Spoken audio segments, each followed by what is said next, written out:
make a payment from wherever you are to another country across 190 different countries in 49 plus different currencies, and you don't have to worry about that. You just need to get on the platform and follow in terms of what you need to do, ensuring that your business does not take a dip in any way. From small companies to SMEs to larger organizations and corporates, you can use VetoFX to make sure that your payments are on time and that you're not charged too much. All you need to do is get onto www.vetofx.com.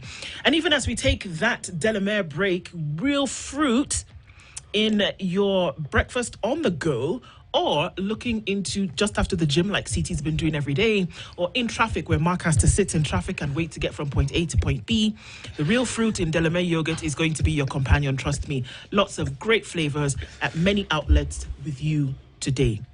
And even as you sit and contemplate that, CT, when I'm taking the mortgage, what am I supposed to do?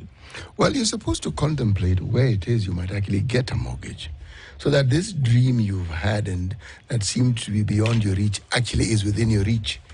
Now, Diamond Trust Bank are saying, look, we have a solution that we can actually tailor-make to meet your needs. And these are the following things you must consider. One, if you have a salary, if you are in business, if you're in the diaspora, we will be able to find something that fits your needs. If you're salaried, Diamond Trust Bank is saying we'll offer you a mortgage of up to 105%. Mm-hmm.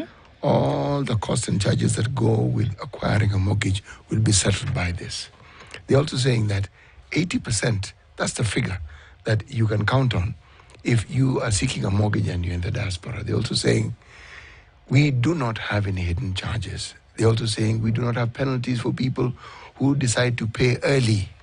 And they're also saying, look, we can confirm that if you take a mortgage of up to 10 years, all we'll do is charge you 9%. If the mortgage you take is up to 25 years, we'll charge you 9.75%. And they're saying this is made possible because of the partnership they have with Kenya Mortgage Refinance Company. Now, to authenticate and to ensure that what you're hearing today and now is real, visit any Diamond Trust outlet, any branch, or email mortgages@dtbafrica.com. Beautiful stuff. Our guest for this hour is seated, and we're looking at security issues. Not the guy who's standing outside your gate, and hoping that, lest the Lord guards the house, the watchman watches in vain. Not that kind of thing. We're looking at a different kind of security this morning. The one who's not working in vain. Thank you, please. Yes. As we're getting into that, our guest for this hour is here. Jules Delahaye is the CEO of SGA Security. And this morning, we're going to be looking at evolving cybersecurity challenges in Kenya. And when we talk about breaches here and there, what are we talking about? And at the point whereby it could be a little bit tricky on how to deal with them, but he's here to have that conversation with us this morning. Jules, karibu sana. Good morning. Thank you. Welcome. Glad to be here together with you. Yeah, you're in the hot seat of the Situation Room. Yeah. And we're getting into some, serious matters here. But let's welcome you first with today's proverb. CT goes around the continent every week. Don't ask me how, just accept that it happens. And he comes back every week from a different country with a basket full of proverbs. He's going to share that proverb with you and tell you where it's from, and then you can tell us how you would interpret it. All right. Okay. Our proverbs, the whole of this week, come from the Gambia, the Republic of the Gambia. The disobedient fowl obeys in a bowl of soup. Wow. Well, I'll join you and laugh. Oh, wow. Okay. You actually did. City's laughter is on pause. She's just waiting, laugh now. Yes.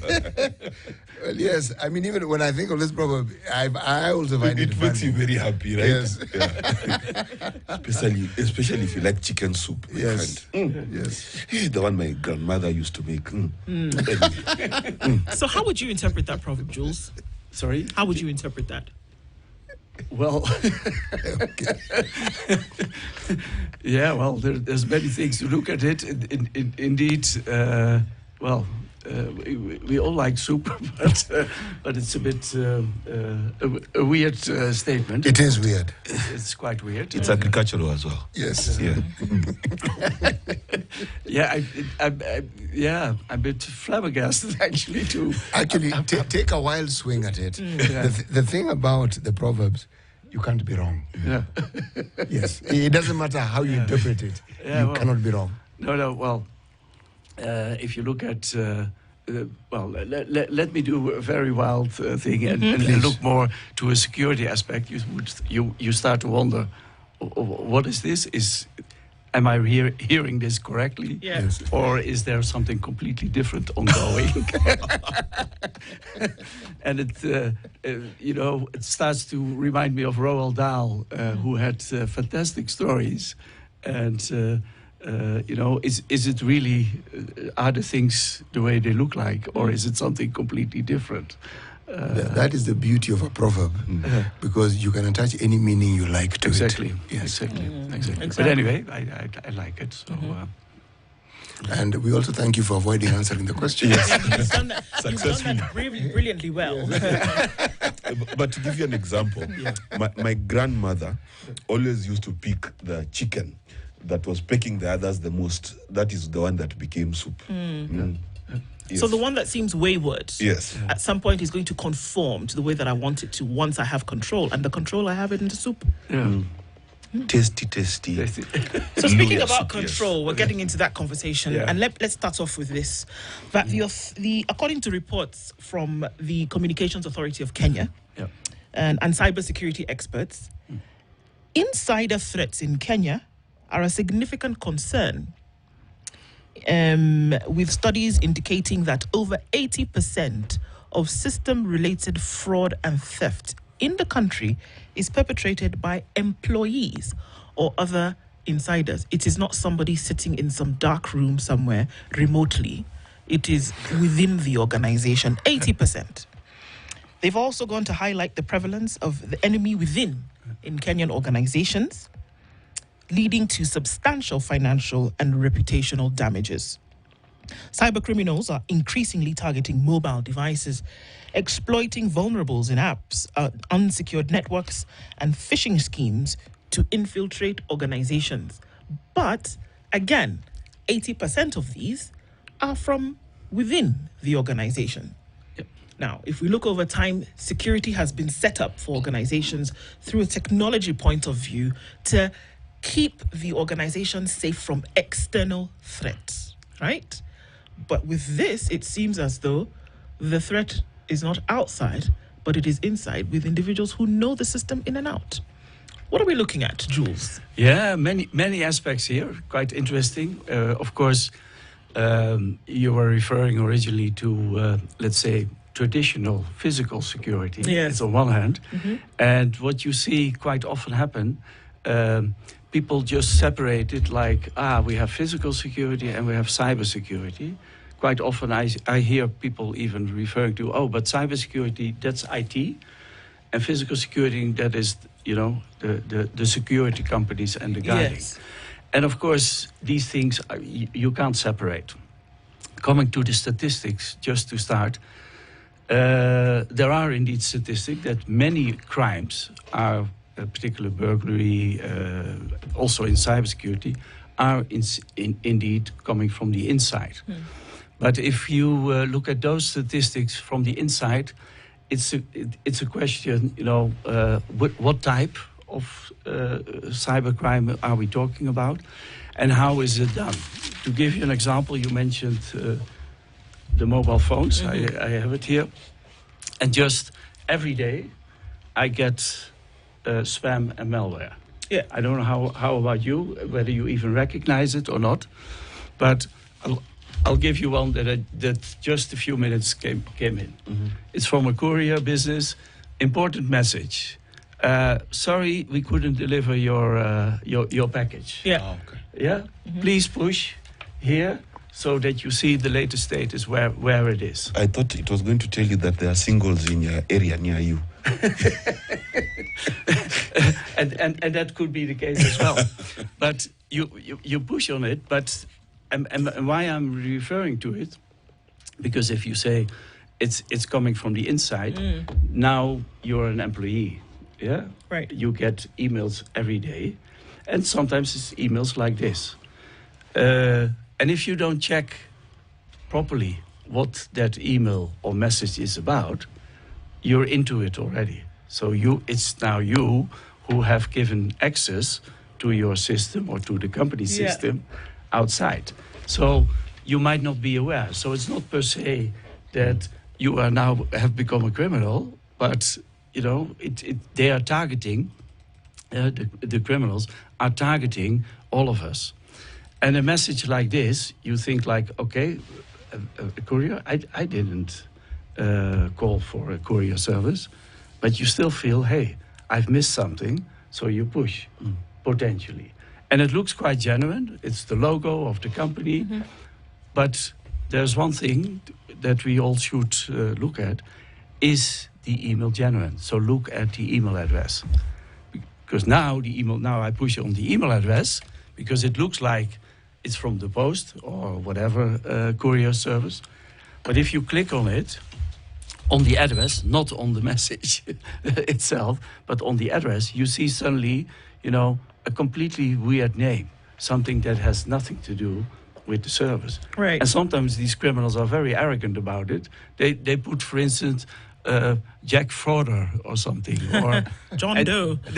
No, really, it's weird like that. So if you look at it, you can already see, hey, this is not genuine, And yes, you're right.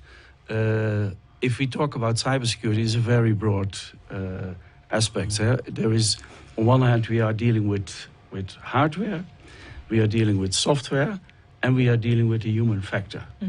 And it's the combination of those three that, create a cybersecurity environment. Just a quick question. I don't know whether you know Hush Puppy. Very famous guy was arrested out of Dubai. Wait, I thought it was a shoe brand. They are actually shoe They brand. are a shoe Yeah. brand. Yes. So Hush Puppy was based out of Dubai, and he would send emails to companies, big companies, and create invoices and get paid for services he didn't render. And he did this for about, $200 million or something like that.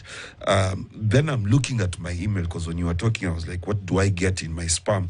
And I almost resigned because I've been sent $13,963 US. Was about to tell Do and City buy. But my question is, connect for me these emails and these kind of people like Hush Puppy who send these emails. What is the net result? What's happening at the back end of that? So what is the breach for? Are they just emailing me in the hope that I will send them the 13,000 instead of receiving it? How does it work on the other side? It's one of the many examples, and there's all kinds of different scams. But this is typically one where, indeed, they send thousands of these emails, throughout.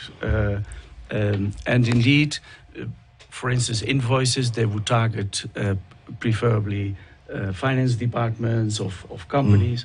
And sometimes it's small amounts, sometimes even big amounts. And indeed, they just count on you. They threaten even, you have not paid on time. Yes. And there are people just feeling like the heat. They feel the pressure. They just make the payment. And can you imagine if only 1% reacts, but you have sent 100,000 emails? Yeah. That's still 100, or actually 1,000 in this particular case. Success. So and it's so some of them are like this. It's really they send it to everybody, and if you touch the wrong button or you react, then already it's about making the payment. But quite often the mails go even much further. It's not for you to make the payment. You need to hit that one button. Right. I'm wondering why it's having anybody worried today. Because by now, by the time you see the message on your phone, you know that it is it's spam or it's a scam. If you receive the email about how some Johnson is in love with you and he just needs you to send 13,000 whatever, and then he'll come even worse. by now. It's not. It's somebody who's up to no good. So why are we still dealing with this in 2025 when we know that they've tried everything? People have been jailed. We know that those are just it's spam. Why is it still a bother? And we know that cybersecurity, in terms of its protection, has increased tenfold, 100-fold. Yeah, but then why are we still having? Yeah, I think first of all, still many people are not aware of this, and I think that's why it's good programs like this to create that awareness, because people are quite ignorant, innocent, and I think we need to do much more about it. I mentioned, your mobile device. In the past, the mobile device, it was stolen because of the value of the device. Today, we are not so interested in the device anymore. We are interested in the data on the device. And let's, for all of us, we have M-Pesa or M-Pal or whatever. It's on your phone, the data. So basically, your phone is your bank already. So now I'm looking after the money that is there and your data, because with your data, I can get more and more into my criminal activities. So basically, I think we should be much more aware where are the scams, what is going on. You're right. If you look at those statistics, they tell you what we know. But it's the tip of the iceberg. There is much more going on. And how many people do report? If you have been part of a scam or whatever, are you really open about it? Are you going to the police? Are you going to report it? Should you? I guess that's the other should. side of security now, that if it's, for some reason, if somebody comes to rob you in your house or, on the side of the road or, stolen your phone, the likelihood of you going to the police, for example, is very high. However, if you've been scanned online, somebody says, send me 2,500 shillings, people do, then it looks legit and you send the 2,500 shillings, the likelihood of folks going to report to the police then drop significantly. Yeah, you're right. Why is that? Yeah, I don't know. I think maybe people don't, they feel ashamed, I think, quite a lot That of is people. the biggest reason, I think that is the biggest reason, indeed. And sometimes, they feel like, hey, I've been stupid about it, I didn't know. And let's be honest, even if, just a very simple example, we were talking about the phone, the mobile phone, and to touch that button. You should not touch it. Now you're in the car. Yeah? Let's hope you were not driving, because you're not allowed to use the phone while driving. But now you're sitting next to it, you pass a speed bump, and up. By accident, you have pushed that button. Yeah. Oh, how stupid. Are you going to tell everybody, the whole world, this happened? You should do this. I think really it's not something to be ashamed of, but we should realize, this is a big problem, and we should create that awareness about amongst ourselves. But think about elder people that are not used to the devices. Think about kids. We allow the kids to be on the smartphone everywhere. And do you know what they are doing? Do you know really what's going on? That's how, a lot of these issues occur. So many examples pop in my head. For example, a kid who ordered a $5,000 TV for their parents. There are pig butchering schemes that are happening, funded by the military junta in Myanmar. We've got that Asian Triangle area, which is notorious for these schemes, Eastern Europe and things like that. Then you've got the localized criminals, when you're anakulanga fair. I'll translate that for you. These are digital criminals who pretend to be other people. Then you send your money. Now, in all of these things, I am trying to think of the particular danger that the Kenyan finds himself in. So, for example, if in Europe or the United States, they want to steal your identity so they can create credit cards and do card swapping. Is identity theft the biggest issue in Africa? Is it just financial scams? Is it related to your bank account, or is it related to you sending money directly? Is it more personal? Someone texting me and saying, "Hi, this is due. My phone is off. I am in Uganda. Please send me 10,000 shillings." What are we seeing more in Africa, and how is it different from the West? Well, I don't think it's different from the West. I think you see it all. All these things you're happening in. That's the scary part. It's not just one single effort. You know, those are the things you see. But did you know that every electronic device has a chip in it and has software? There are statistics that 25% of that software has mistakes in it, and those are genuine mistakes. You know, just mistakes in when the software was developed. But there are sometimes also, let's say, on-purpose mistakes. Backdoors. Backdoors, exactly. And we are not aware of that, and that's the scary part. Yeah. Do you know? Do you know which software, which devices you're using? You don't know. If you have at home, for instance, a fiber optic cable, and it's hanging in the streets, isn't it? You see it quite often. And you have a fiber cut, and you think maybe, oh, it was the monkeys that have cut it. But it's very simple. If you cut that wire, you put a very small device in between. Now I have all the data. Are we aware of this? How can you get aware? Because imagine that. Imagine that you just want to put up Wi-Fi in your house, or you've just bought a phone because you need to communicate. Really, it's not top of mind that somebody could be trying to compromise in one way or another. It's that I need to buy a gadget for communication. So how can you be aware? Yeah, that's a difficult one. So first of all, I think deal with official suppliers. Deal with official service providers that are known. But even there, you have to be very careful. You mentioned now the inside jobs. Sometimes the inside jobs, think about banks. I'll give you two examples that happened last year, even to me.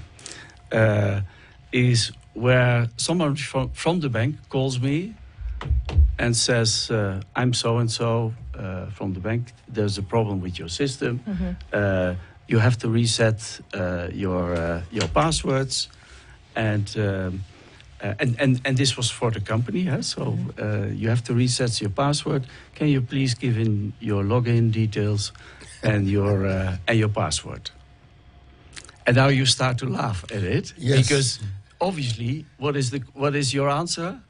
How can I give you my password and my login details? Why would I? Yeah. Why would I? But even first, you think immediately, this is a big scam, isn't it? Yes, it is, yes. Yeah. Now, I check through our finance department. I have been called so-and-so, and obviously I didn't give all these details. I have been called by the bank, by so-and-so, with this. Guess what? The person doesn't exist. No. It's the opposite. The person does exist, and he they're does there in the exist, office. and he is working at the bank, and it was a genuine request. Sorry? It was a genuine request. Is that the way such requests should be made? Of course not. It's not. But now it starts to become confusing, isn't it? No, it sounds very confusing because then I contacted the bank, and one of the seniors, I said, "Well, I got this request." Oh yeah, no, but it's from IT. He's a good guy, and there was a problem with this, so it was okay. I said, no, it's not okay. Now I'm talking as the head of a security company. I said, this is not okay. Yeah, but it was genuine. I said, yes, that's what you think. And maybe the person was genuine at that point in time, sorted you out, solved the problem, but half a year later, something else is happening now to you. Okay. Yeah. So a lot of stuff to look into. And I'm going to look into then how you start to solve some of these things, if you must, or must you be on eternal vigilance, essentially. We're having a conversation this morning about rising cybersecurity issues and the fact that a lot of these issues come from within. So it's not the enemy external, it's the enemy within. Jules Delahaye is the CEO of SGA Security, and we're here having that conversation with him this morning. Mark, 1 million people, 150,000, 267 million. Yes. I'm crunching numbers here. 267 million is the amount of loans that have been given to startups by the KCB to Ajiri program. So what am I saying? The biggest thing that I have heard many times when you hear young men and young women, including myself, is where do I get capital to self-employ myself? What do I do?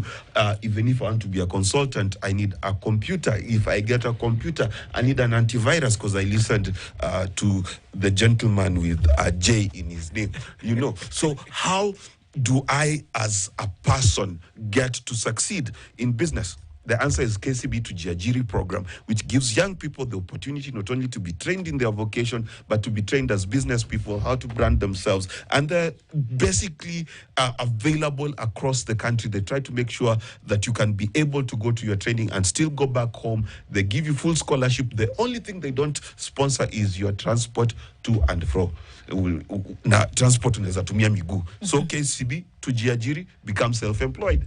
Exactly, and making things happen for folks who need them. All right, we're going to take a break and we continue after this. Remember that we're doing this break with Delamere and all your flavors from lemon and biscuit to pear caramel, real strawberry in the strawberry flavor, and real vanilla pods in the vanilla.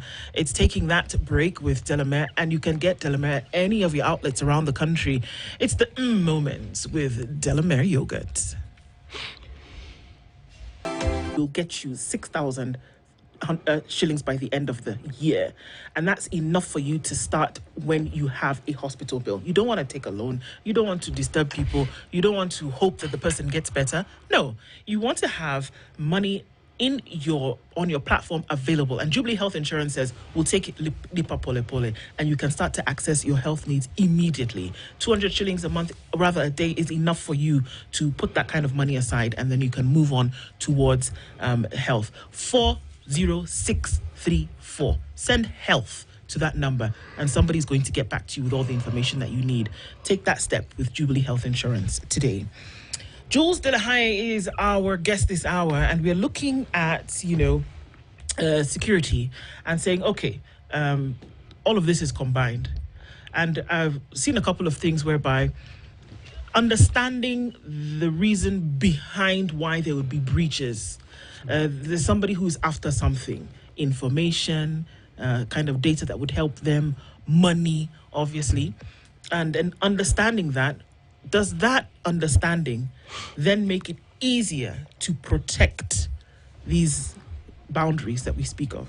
Absolutely. I think, and that's what it's all about. Quite often use common sense, but also if you've heard of the examples, how others have been scammed or robbed, or then at least you will be more alert. What are the tips and tricks there? And let's also make a distinction between the smaller parts, the smaller, the phishing mails, etc. Those are part of quite big schemes. But there is also more, on individual level, but also at company levels. Create that awareness, have strict rules, have clear. Are you monitoring your passwords every day? Mm-hmm. Are you changing them frequently, for instance? Are you protecting your own data? Does it feel right if somebody asks you certain very detailed questions about your account? A bank, I gave an example, but in reality, of course, a bank will never ask those questions to you. They don't, even not by email, not by phone. So if somebody does, already there is something going on. So use your instinct on one hand, but also it is important, like the media, have more and more attention for these challenges and problems. And don't forget, there is a big group. We are talking maybe, some of it seems small, but in reality, those are big programs. But don't forget, there's also the more aggressive ones. Those are very big criminal organizations. Is cyber attacks? Now I'm attacking your system. Yes. ransomware. Now I'm blocking your system. I get into your computer, I block it, you can't use it anymore. Now maybe for an individual, there might not be too much on it, but for a company, if you have heard some of the scams, and you're right, even where an individual is ashamed to make it public that they had been part of a big crime. What about a bank or the government? Are they open about this? Yeah. Are they willing to say, hey, we are unsafe? And that's a challenge, because I think they should be open about it, not telling, of course, all the details of how it happened, etc. in one end, but at the same time also creating the awareness that To say it's that it everywhere. happened and not necessarily what happened. Okay. Or not in detail. You would still, because I think from every single incident and accident, you can learn.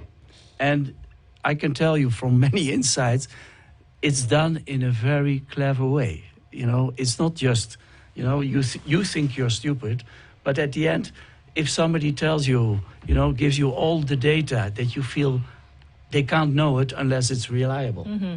It must be the right person. It must be my relative, because otherwise they don't know. Yeah. But That's does the it clever not part. speak of a certain type of personality or individuals and the way they think that plays into this? Because there are those who scam, and then there are those who are scammed. Yep. Now, for you to be scammed, what sort of person must you be? If you must. Before he answers, I want to give facts of the day.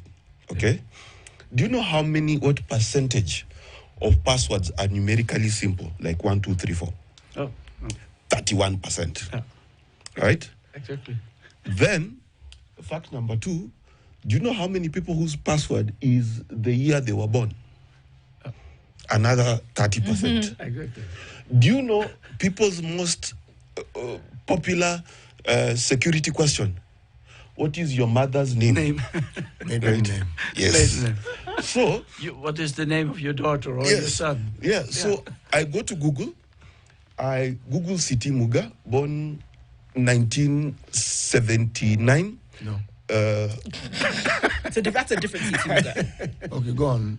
I was talking about Christopher. Christopher Timothy. So then I see your mother's name. Exactly. I go and try. First I try 1, 2, 3, 4. Then I try 1979. Then it asks me security question. And I say Jacqueline Muga. Bada bing, bada boom, I'm in. So the person might not be gullible, but they're just security unconscious. And think Right. about AI now. Now, with password, and if you have simple passwords, you run a program, and in less than a minute, you will be hit if you don't put a bit more intelligence into the password, and if you don't change it frequently. So you have to do this. And of course, it's bothersome. Well, nowadays, quite more severe programs or softwares require more complicated passwords. You can't use those names, or you can't. You had to add certain signs or capitals or etc. to it. But indeed, changing the password is a very key thing. The question that I was asking Yeah. is, are we saying that technology has made the enterprise of theft a growth industry so that people aspire to be criminals? And because it is easier. Because from everything we're saying, we see criminal interns, people who are figuring out whether this is an occupation that they can be good for them. Then there's full-grown self-employed. Then you find a cottage industry, a couple of people who do this thing. Then you find the full-blown enterprises where it's not just 1 or 2 people. It is actually a setup. They are organized, and that is what they do, and they plan these things in enormous details. Yes. Yep. So, if I were to play the blaming game, then I would say technology has made this possible. Or are we living in times when human beings are more criminally inclined? I would for sure say, well, technology in itself, human beings have not changed over time. Criminality was there from day one, sorry, but so that has not changed. There's always a percentage. Think about the Nobel Prize. Why is the Nobel Prize? People abused technology, and that will always be the case. And yes, you're right.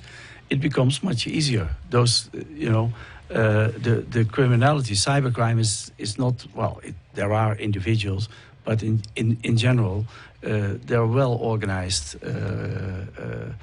people. So it's organized crime. And if I can rob you without you seeing me, in the past, I had to take your money, your wallet, I had to confront you. You could recognize me, you could see me. If I now hide behind a fake name on social media or in an app or in a website, or, and I pretend that I'm somebody completely different than you think I am, it makes it already difficult. And actually, I think you asked earlier, is it something specific for Kenya? Why do we think the criminals come from Kenya? They could come from all over the world. And I tell you, they do come from all over the world, and the other way around. There are groups and gangs here in Kenya that don't, commit the crimes here. They commit them everywhere in the world. So it makes it more difficult to catch them. That's one of the challenges, because you have to understand exactly what the programs are, how they are dealing with it. It's more difficult to catch them, but there are also technology and means to counter. See, there was also the issue of those who are scammed. What is it that would make an individual more vulnerable towards scamming? Because not everybody is easy to scam. There are some who are much, much easier to scam. There are a few psychological tricks that are played. One is romance, loneliness, need for companionship. That's a big group. Two is greed and sunk cost fallacy. Yeah. Who fallacy? Sunk cost fallacy. That guy. Yeah. So what a sunk cost fallacy is how you feel like you've invested so much in something you can't pull out. Yeah. I don't know that you've ever seen someone conned in town. They've been told, give me your laptop, someone goes upstairs, then you find them there an hour later, believing the guy will come back. That's a sunk cost fallacy. You think that you've invested, so it must come back. Somebody asks me for my computer. You give them willingly. And I give them my computer. Yeah, it happens quite a bit. And you stand and wait for them to go and come back. And I'm in the middle of town. Yes. And this is somebody I know, someone I don't know. It's someone You don't know. And I give them my computer. Yes. How exactly does that happen? I'm telling you, miracles happen. So, for example, they can pretend that they picked up a big bundle of notes, right? Then they tell you, come we share. I'm just giving you examples. But in the life of cybercrime, for example, this pig butchering thing, what was it? It was estimated that they raked in around $4-5 billion last year. This is stuff that is being done at government level. Like there's a whole country whose army is paying for its bills using these schemes. So it's actually quite a number of people, surprisingly, despite the number of things that happen. And then work emails are even worse because, you see, they're not your personal emails. So your work email, the admin gives you a password, you never change it, you never check it. Then one day someone calls you and tells you, oh, check email, I need you to forward an invoice, right? You look at it, it's from ABCD Bank, it seems legit, you hit send. Then suddenly you have legitimized a fake invoice because, so it depends really on the I'm asking the question. I am hearing you explaining it, and it goes back to the psychology, what sort of individual is likely to be scammed, because you asked me for an invoice, and I don't even have anything to do with that process. Let me give you an example. Let me give you an example. So on this show, we could have one of our clients, Bichachi Shoeshine, right? And Bichachi Shoeshine writes to you and says, oh, remember the thing we did last year? You're like, yeah. So there's a refund that we expect. We discussed with Joyce, and Joyce, and I'm sending you an email, just confirm that we did do a show with you last year. So for you, it's confirming you did a show. But to finance, you are legitimizing that particular email. I'm with CT here. Maybe Jules, you can shed some light on that, because the way in which things have changed over time, that there is several factors of verification that you would have to go through in order to verify a payment, for example. Gone are the days when you go and tell somebody, oh, CT has called finance and said, oh, by the way, I've verified, and then somebody will go and pay because CT said I've verified, they came on the show. What is the likelihood of that happening? So it goes back to the psychology of the person being scammed, and also the psychology of the person doing the scamming. There must be something else that we are saying is there for you to be able to pick up on. Yeah, I think you have all the varieties you can pick. Sometimes it's indeed basic tricks. It are indeed to give you comfort. The person knows you, or pretends that he or she knows you. Pretends they are somebody else. So feel comfortable. They give you some facts that you think only a trustworthy person can know about me. So that is one part of it. The other part is indeed, if you look at employees, quite often, because there are within the company, they feel comfortable, they feel relaxed about who they do. How often, ask the question, would people give their password, their access to a colleague whilst they're away, or give the access card. Give the access card, or something like, can you help me out? Or I forgot my access card. Can I give it to you? Very basic things. You don't think about it, but those are all security issues. Okay. They all create, and criminals are observing that. They are really clever about it. So in terms of what they're observing, because then I see that the development of technology then is a bane of all of this. Because as we get into more intricate developments of technology, then the doors are opened even wider for some of the threats that we see, isn't it? Yeah. That even with, like, on some of our social media, the three-factor verification issue, that you have to go through 3 stages before somebody knows that it's actually you.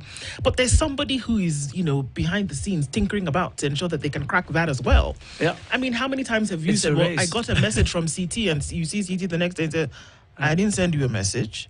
So, I mean, we're still dealing with that even today. So isn't that a problem? Yeah. The more advanced we become in technological feats, the more advanced the threats are. Absolutely, and it is a race. It's an instant race, where let's say the good guys and the bad guys. It's that's what technology is about. Where in the past it were very simple means, very simple crimes. You could with simple means also protect yourself. And now it becomes more and more important.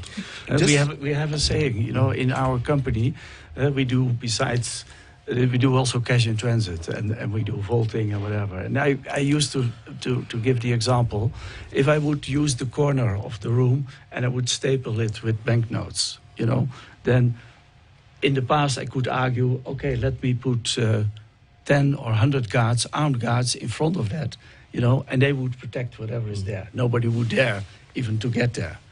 But now I changed that corner, those banknotes, with a computer server.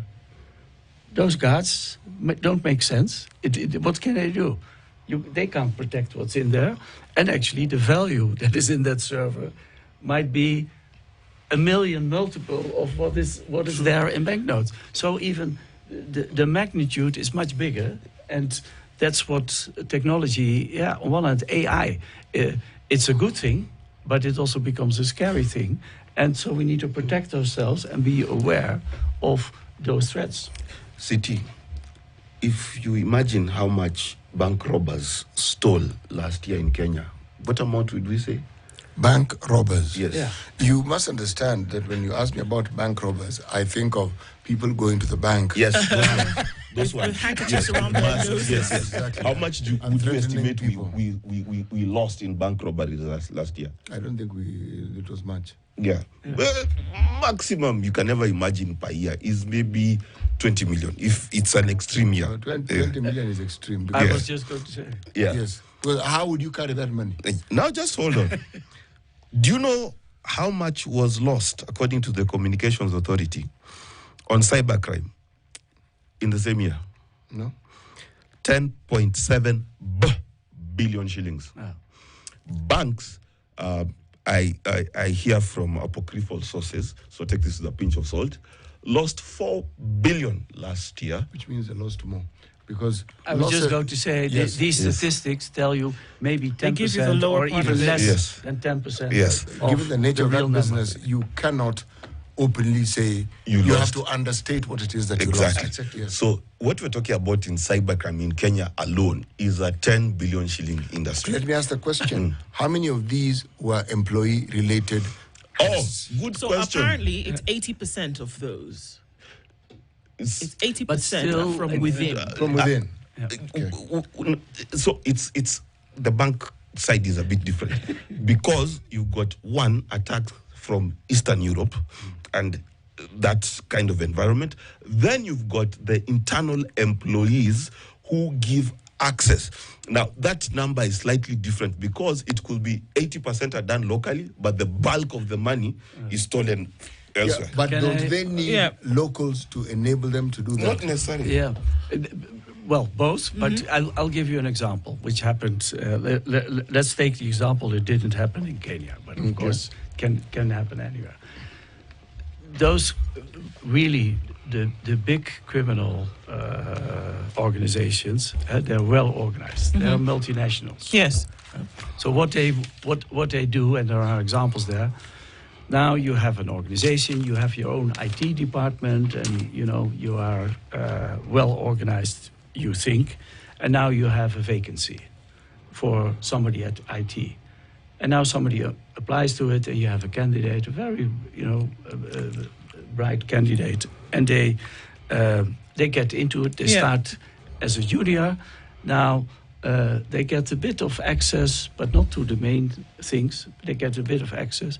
Now, clever enough, they create a challenge, and now they sort the challenge. Yeah. Now you feel, oh, that's a good guy. He can be trusted, And that's where the breach comes. and that's where the breach comes. There's Trust a lot, and There's a lot for us to keep our eyes open about, even as we continue with these conversations. So, Jules Delahaye, we want to thank you so much for being here with us this morning and looking into some of these issues and what the threats could actually be. Asante sana until we talk again. You're welcome. Good morning. It's 9 a.m. Thank you.